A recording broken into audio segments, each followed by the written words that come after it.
good YouTube? It's Elliot here from Neanderthal Fitness, coming at you with another video. This video is all about nutrient timing and the effects it may or may not have on your performance in the gym and your body composition goals.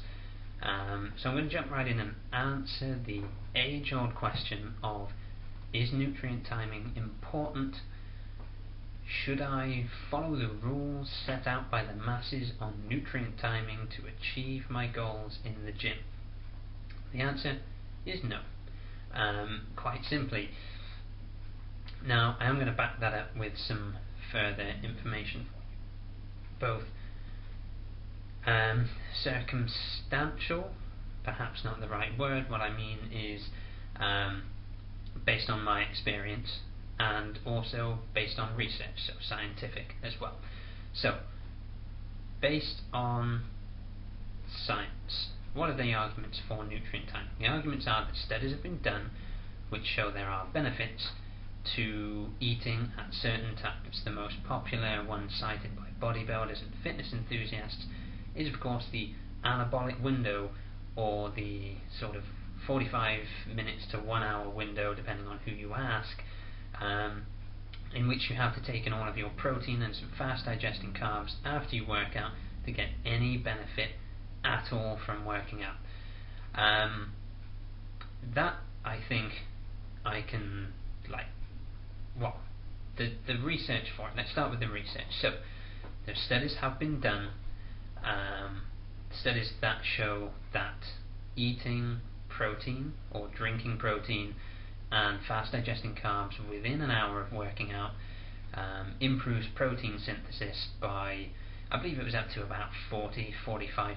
So it seems like a big figure, and you think, hey, if I can improve my protein synthesis, the way my body lays down muscle, by that percentage, then I'm going to drink that protein shake down. And that's great. If you want to follow it, and if you think it works for you, then by all means do. However, you should know before you go and rush off after your workout to drink that protein shake, there have also been further studies, similar amount of studies that show that that was successful, have also showed that it makes no difference. And further studies again have shown that eating your protein later makes more progress for you, is more beneficial for you.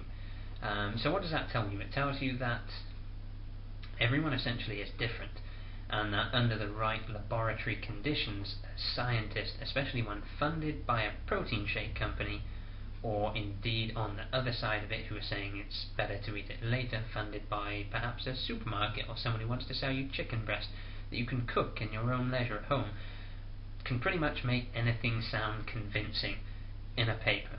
Now, based on my own experience, when I first started working out, I didn't really read fitness magazines. I didn't really know about bodybuilding.com, or is it TNA is another big one, I think. Any of the big online communities. YouTube fitness gurus certainly didn't exist at that time as far as I was aware. So I didn't really know about any of that stuff or follow any of that stuff. Both my parents used to work out, not professionally or anything, but they both used to work out, and they told me that you should not eat, you should under no circumstances eat until at least 1 hour after your workout, because if you do, you get terrible digestion, you get indigestion, you'll get farts, you'll get gas, you'll feel like shit.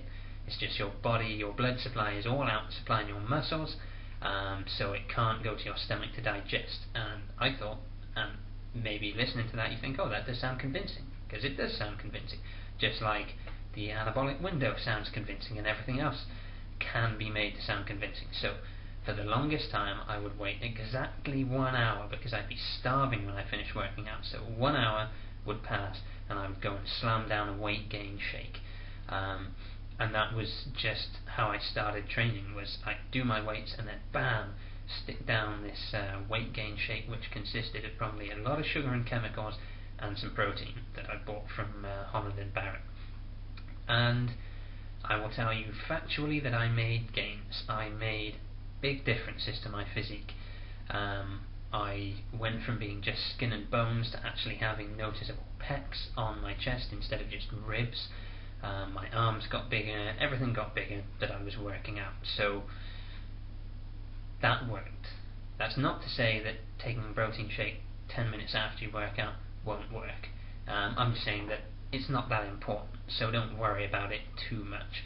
I think too many people get caught up in that they'll read Men's Fitness and they'll read Flex or Muscle and Fitness or any of those other publications or whatever anybody says online, or you'll listen to too much advice, and there's so much conflicting information out there because there are so many different things that may work or may not work, and people just tell you should do because they've done it and it works for them, that you get caught up in these micro details like I have to do sets of 12, or I have to eat after I work out, or I can't have any carbs before bed, or any of these other things, and they don't focus on the big things, which is eat healthily and work out hard.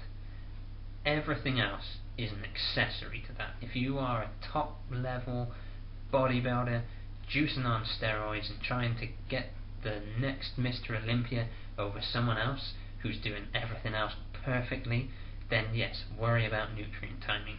Worry about every piece of research that is done that cites some tiny way you might be able to get an edge over the competition.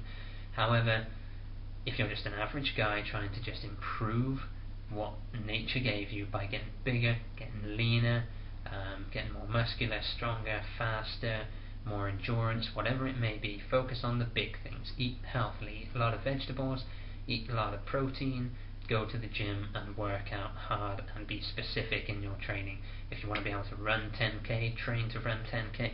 If you want to have big biceps, train to have big biceps. But don't worry about nutrient timing, it really won't make that much difference. I've taken protein shakes just after I train, I've taken protein shakes an hour after I train, I've taken no protein shakes, and I've always made gains. It's the working out that makes the difference. I'm not saying nutrition isn't important, nutrition's definitely important, but as long as you're getting your calories, you're getting your protein, your fats and your carbs throughout the day, and all your vitamins and minerals, mind you, they are important too for all your bodily processes, then you will make gains. Don't worry about when you take it in. Eat when you're hungry, and eat when gives you the best results. So what have you had experience with in the past? If you started in a way that everyone said was a stupid way to start, but you got better results then than you're getting now following the latest fad, then do that. It's really that simple. So I don't have the names of the studies to cite to you right now, but if you go and do your own research, you will see that there are studies that show all sides, that nutrient timing is important, that it's not important, and that it's actually you can't say nutrient timing is negative, because nutrient timing, although it's used to describe things like the anabolic window and eating X amount of your calories at breakfast, at dinner, whatever, nutrient timing actually just refers to when you eat your food. But in my opinion, eat when you're hungry, not when you're not. Your body is pretty smart. Your body knows what it needs to grow, what it needs to shrink, what it needs to maintain homeostasis. So eat when you're hungry, not when you're not. Work out whether you're hungry or not, and you'll make gains. Peace.